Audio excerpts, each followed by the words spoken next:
Hello everyone, bonjour tout le monde. Welcome to EFA 213, where we need more centrists representing our democratic political decisions.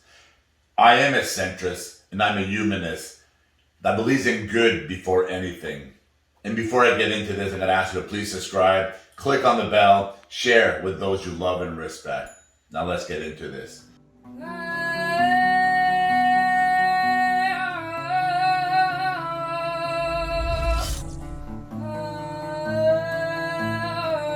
What is a centrist? And let me first define it for you.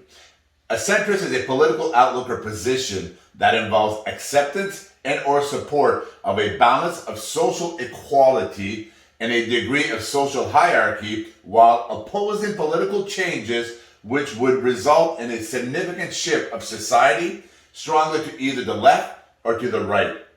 A centrist is a person who seeks to find balance points between ideological extremes. Now, what I just read to you, has that not been the last few years in our democratic societies on the earth? If you look at certain democratic societies, how much of the extremisms we've had, both left and right extremisms? This is why I say we need more centrists representing our political decisions, which are carving the path of our democracies. And not only our democracies today, but the democracies of tomorrow. Like they're carving these paths that are like completely off the beaten path for our children and our children's children here. This is why I say we need more centrists to bring it back to center. Let me explain why. We need more centrists that are amongst leaders that are carving the path. We need more leaders. We need more people that are balanced and balanced decision. And if you look at that are not significant shifts to the left or to the right, we need to bring it back to center. We need less divisions that are funded by government programs. If this was a business, most of these decisions that we've had in the last decades or two or three would have never even come to fruition.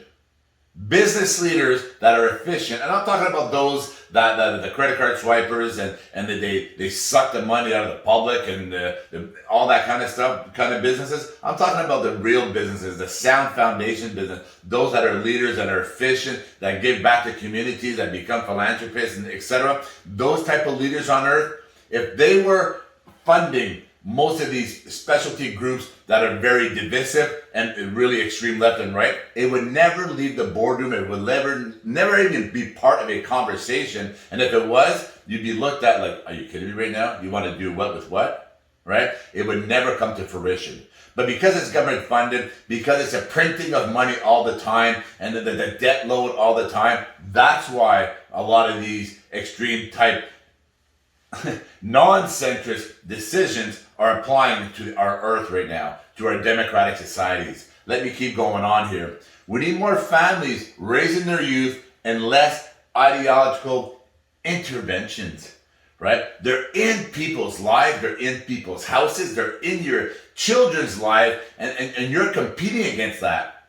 You're competing and try to raise your children with your core values against a system that believes in ideological extremisms. Whether, I'm just going to say, anytime you start to take your line here and your 10, 20, 30% max, when you start going beyond that percentage point of the line of the center of balance, that's what you're competing against in many realms that is funded by government program, i.e. the tax dollar, that should be going to services. Should be going to there's people out there you're going to talk to that have children, for example, with autism that rarely get properly funded because there's no money, because the money's going out to all these specialty type programs, right? All these ideologies of divisions is what's happening instead of the money being managed properly to a balanced center so that people get what they're paying for. Let me keep going here. We need more cultures within families, right, to strengthen our cores as individuals. People tell me people have changed, they don't take care. No. There's a lot of culture out there that still take care of their elderly, that still take care of their family, and that circle of life amongst them, they strengthen their core of family. Lots of families like that. And you see me, those that know me will see me with restaurants, for example, that I attend are family owned and operated. Why? because I see the core in the family. I see the respect that they give to their clients and they have amongst themselves, right? So they have culture in their food. They have culture and respect for their grandparents and for their elderly, for their children. And the children have respect for their parents and their grandparents and so on and so forth. That's what we need more of. If you go back to the 60s, there's a lot of research out there, without naming cultures, they were balanced families. And I'm not talking just husband and wife, right? I don't care.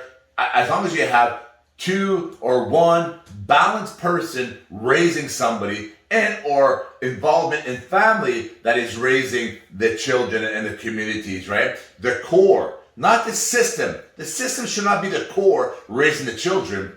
The children should be raised by the core of the family that is part of the system. Big difference.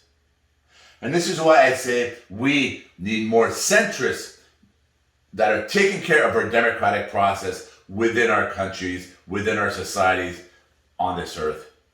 Growing forward, 2021 now, it hasn't been a good year thus far in Canada, right? We're getting better, but the same mirror image in a lot of countries on this earth is the exact same thing.